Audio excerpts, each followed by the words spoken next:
ఇండియాలో ఇండియన్స్ సంతోషంగా లేరంట. దానికి ఎన్నో కారణాలు.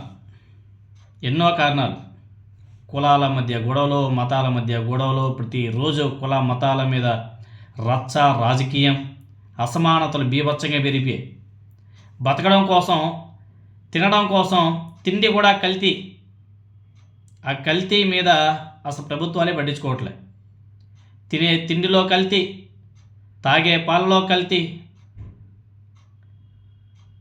ఇంకా అసమానతలో అసలు బీభత్సం చాలా ఎక్కువ. ఇంకా ఎయిర్ క్వాలిటీ గురించి మనం ఎంత తక్కువ చెప్పుకుంటే అంత మంచిదేమో. చాలా ఎడ్యుకేషన్, సివిక్ సెన్స్ ఈ రెండింటి గురించి కూడా తక్కువగానే చెప్పుకోవాలి.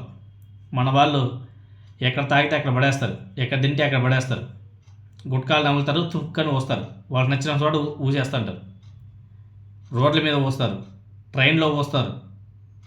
సివిక్ సెన్స్ గురించి మనం ఇప్పుడిప్పుడు కొంచెం ఇంప్రూవ్మెంట్ అవుతుంది తప్ప ఇంకా పూర్తిగా రావాలంటే ఎన్నో సంవత్సరాలు పెట్టేట్టుగా ఉంది.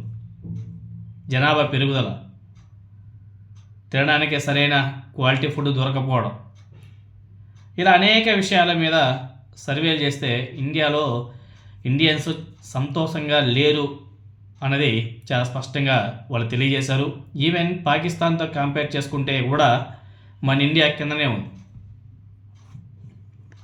యూఎన్ రిలీజ్ చేసినటువంటి ఇంటర్నేషనల్ హ్యాపీనెస్ రిపోర్ట్ ప్రకారం ఇండియన్స్ సంతోషంగా లేరు అని చెప్పేసి తేల్చి చెప్పింది. 147 దేశాల మీద చేసినటువంటి స్టడీలో ఇండియా స్థానం వినోద తెలుసా? 116వ స్థానం. 147 దేశాల్లో మన ఇండియా 116వ స్థానంలో ఉంది. సామాజిక మద్దతు, ఆర్థిక అసమానతలు, పట్టణీకరణ, వ్యక్తిగత స్వేచ్ఛ, జీడిపి, అవినీతి అంశాల ఆధారంగా ర్యాంకులు ఇచ్చింది. ఫిన్లాండ్ వరుసగా 9వసారి టాప్ 1గా నిలిచింది. ఫిన్లాండ్. ఆఫ్ఘనిస్తాన్ 147 స్థానం, అంటే చివరిది ఆఫ్ఘనిస్తాన్. పాకిస్తాన్ 104, మనకన్నా ముందుంది. చాలా ఆశ్చర్యకరం. మన స్థానం ఎంత? పాకిస్తాన్ స్థానం 104 అయితే మన ఇండియా స్థానం 116. ఎంత దిగువన ఉన్నామో ప్రజలందరూ కూడా ఆలోచన చేయవలసిన అవసరం లేదు. అంతర్జాతీయ సంతోష దినోత్సవం రోజు యూఎన్ వాళ్ళు రిలీజ్ చేసినటువంటి డేటా ఇది. చాలా సాడ్. ఎందుకంటే రియల్లే ఎక్కడ చూసినా అవినీతి. ఏదైనా చిన్న పని చేసుకురావాలంటే కూడా రోజుల తరబడి. ఎవడో ఇందుకు నేనే ఉండా, మా కొడుకు డేట్ ఆఫ్ బర్త్ సర్టిఫికెట్లో నేమ్ వెనకది ముందుది వెనక పడిపోయింది. దాన్ని కరెక్ట్ చేయడానికి అప్లికేషన్ పెడితే 2 నెలల తర్వాత వచ్చింది. 2 నెలల తర్వాత క్లియర్ అయ్యి సర్టిఫికెట్ వచ్చింది. ఒక డేట్ ఆఫ్ బర్త్ సర్టిఫికెట్లో మా పేరు మార్చుకోవడానికి 2 నెలల తర్వాత దాని వెనక చాలా తతంగాలు నడుచుంటాయి. మీకు అందరికీ తెలిసిన ఆ తతంగాలు ఎలా ఉంటాయి. ఇంకా అసమానతల గురించి మనం ఎంత తక్కువ చెప్పుకుంటే అంత మంచిదిలే. కులం మతంతో రోజు కొట్టుకొని చేస్తుంటారు మన ఇండియాలో. ఆ రాజకీయ నాయకుల వల్ల జనాలు కూడా పాపం చాలా పొల్యూటెడ్ అయిపోయారు.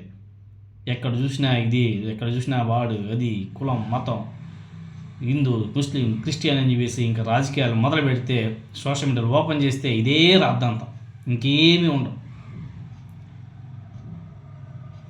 సో ఇంకా చాలా ఉండాలి.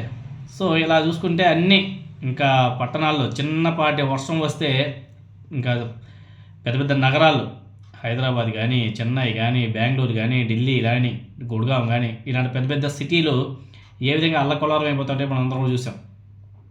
డ్రైనేజ్ వాటర్ రోడ్డు మీద అట్లే పొంగి పొరలుతూ ఉంటుంది. ఎక్కడ చూసినా చెత్త, ఎక్కడ తింటే అక్కడ పడేస్తూ ఉంటారు. డస్ట్బిన్లో పడేయాలన్నా ఇది కూడా ఉండదు. అసలు చిన్నపాటి వర్షాలు వస్తే రోడ్లు మొత్తం కూడా గబ్బు అయిపోతూ ఉంటాయి. అది ఎవరి వైఫల్యం? ప్రజల వైఫల్యమా, ప్రభుత్వాల వైఫల్యమా అనేది ఇంకా చూసుకోవాలి. సో ఇలా అన్నిటినీ కంపేర్ చేసుకుంటే ఇండియన్స్ సంతోషంగా లేరు అని చెప్పేసి యూఎన్ వాళ్ళు రిలీజ్ చేసినటువంటి డేటాలో చాలా స్పష్టంగా అర్థమైంది.